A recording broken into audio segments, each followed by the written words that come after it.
we don't come to a place where the self becomes permanent and locked in, because that is not the self. That is the integration of forms of energy and consciousness that have come through the projected, as a projected shadow, that we have integrated into the self. And then we say, this is who I am, or what I am, and I'm always going to be this, and we find a stagnant energy. We get what is called, we get into a rut, and then we wonder why life doesn't feel good anymore. And that is because the self is always being discovered. It is always changing. It is fluid, and it requires a support system that is of acceptance and can allow for the reflection, to reflect on something, to ponder on something, to reflect on it, is to become neutral towards it, and to go, isn't this interesting that this was my energy pattern? Often when we're triggered, if we can watch our energy pattern and the way in which we are responding, we will get a lot of insight into what is driving our consciousness and what is driving the energy of our lives. And if it is driving that consciousness and that energy from a place of fear, from a place of resistance and judgment, then that is the shadow. That is the shadow. We are in conflict with the self. We are battling and at war within the self, and we are unable to trust the self, because we are surrounded by the shadow consciousness and energy. Okay, and this isn't going to be for everyone, but it's deep, and it goes into the emotional underworld. It goes into the way in which we find, we navigate and we find the self. Okay, because we are not what the world has made us out to be, and that is a huge relief. When we begin to do shadow work, what are we doing? We are offering the self freedom, because we are doing the soul work and we are evolving as more light. We are coming into more of our light because we are giving ourselves the permission to do so. That is to trust the self. Employ the awareness and non-judgment of the silent witness, and see all the ways in which you don't trust yourself. That is so precious. It is gold. It is revelation right before you. It is the mirror. Rebalancing of the two worlds, the world outside of you and the world within you. The rebalancing of that, and figuring out what it is. What are those aspects of self that you want to hold on to, that are of value to you? The supportive self and the controlling self. And we can see that as a reflection out in the world. We can find people that are extremely controlling, and they want they want you to be the person that they think you should be. And then you have the supportive self that is within, and the supportive self in terms of the people that we are selective in terms of the people that we allow entry into our lives. Okay. And finally, the energetic space.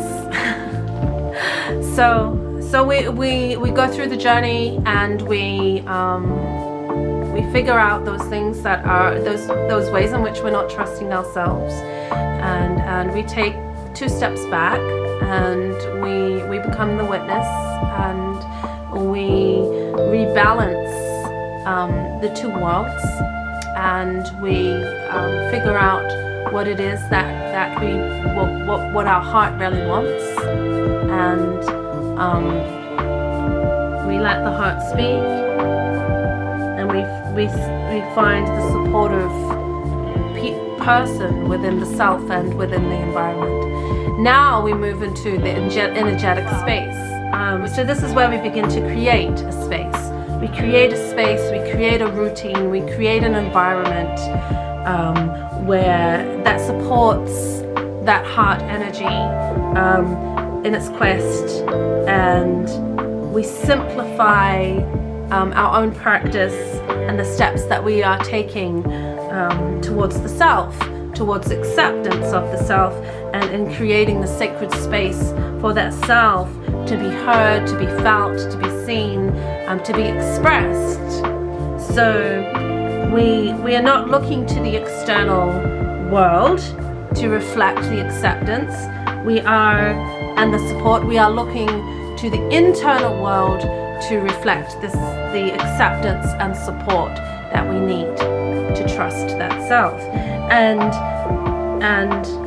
to create the energetic space is to say we are accepting more of our authentic self, not the self that responds in fear or resistance or judgment, but the self that is truly there, that needs a channel, a form of expression in your everyday life. So we are honoring that self. We are bringing that self to the surface. And,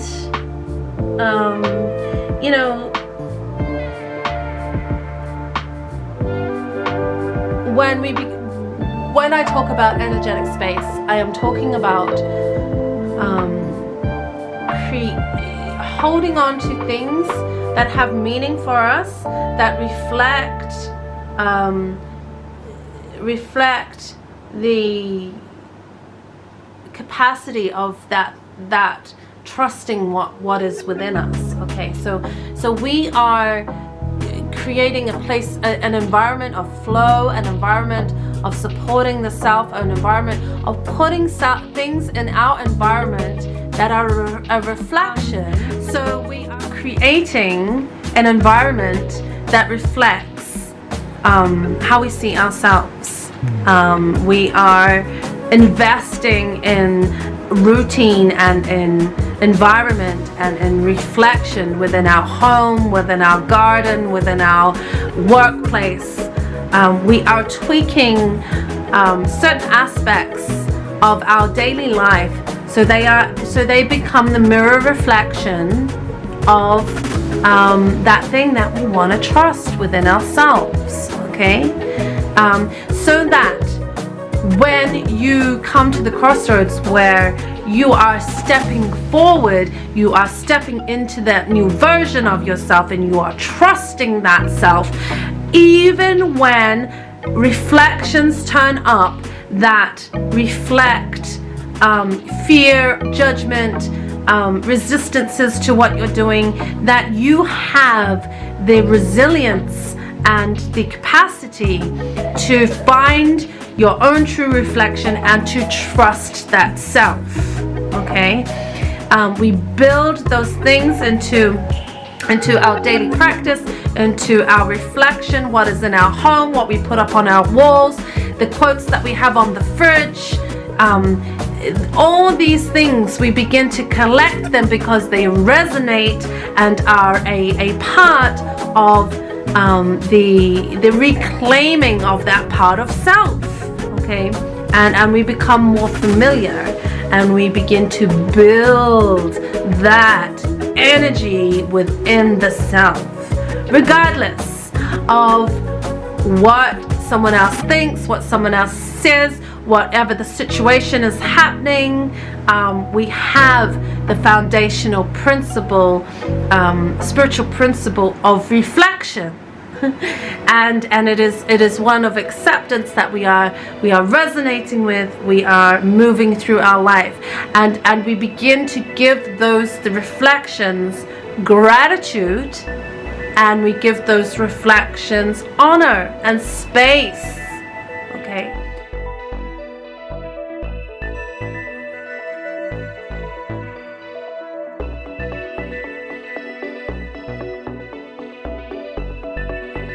Energetic space is such an important principle, in that it is the space in which we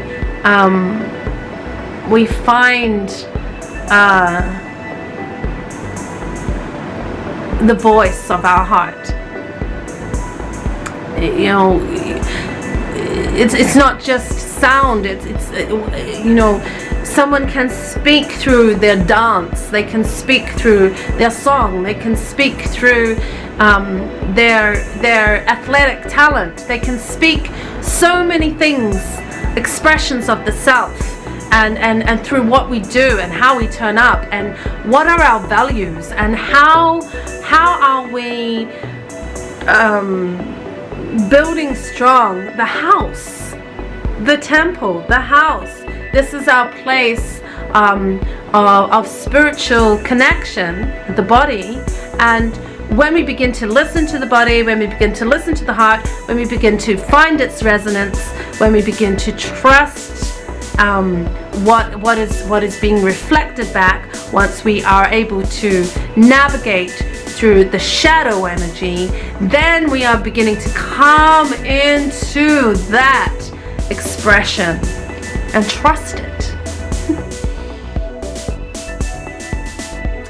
So that's energetic space. Then we put the knowledge that we have gained of self into practice. Wisdom is putting your knowledge of self into practice. That is what wisdom is. We can have all kinds of knowledge of all kinds of things, but unless we have knowledge of the self and we can put that knowledge into practice, then we have wisdom. Okay, we have wisdom, spiritual wisdom. Okay, and we can navigate. We can begin to feel stronger the energies and the feedback mechanism of our own body, of our own heart. That will signal to us, you know, when we are moving in trust, in acceptance. And that means that when things that you step forward for and you trust yourself and it doesn't work out and there is a disappointment, there is a test that comes, and we can either become bogged down by the reflection of the disappointment and let it define who we are, or let it tell us, well, that's it, I tried, this is never going to happen. You know, and so we give up. And the thing is, it's like we are here to push past shadow. And disappointment is just, it is the appointment that was made to test everything within us. Have we set it all up? Have we become aware of the ways in which we don't trust? Okay. Are we taking one step forward and two step back? You know, are we finding the supportive self, the accepting self? And are we creating the energetic space? Okay. To begin to integrate those things into the knowledge of who we are. Okay. It's an amazing journey. Yes, when we come out of the shadow, we have to then come out of the shell. So oftentimes people can come out of the shadow and bear witness to it and see how they are not trusting the self, but then they don't come out of their shell. They don't actually take the step to trust the self, and that is what what we do once we have all that information, we come out of our shell. And so there is a metaphor there.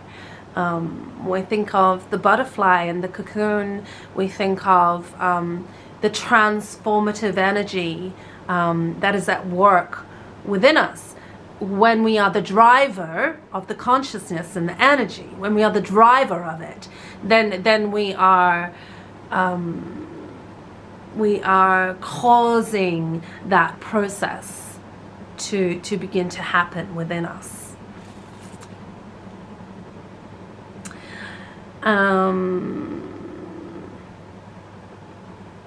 You know, the butterfly, the cocoon, the old paradigm, and the shift that takes place. You know, growing into greater levels of awareness and exploration. The self is found when we become centered and open to the creative energy that it is, and the changing energy that it is, and that we can begin to find more knowledge of the self, of its own beauty, its resonance, its reflection, and its vibration. We can recognize, oh, there's the fear, there's the resistance, and there's the judgment. We can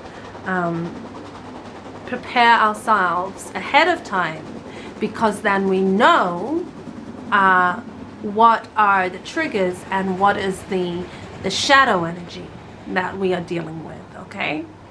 And we can accept that, yes, that was part of my consciousness, that was part of my energy, that was you know, in shadow, and then we come out of that shadow. So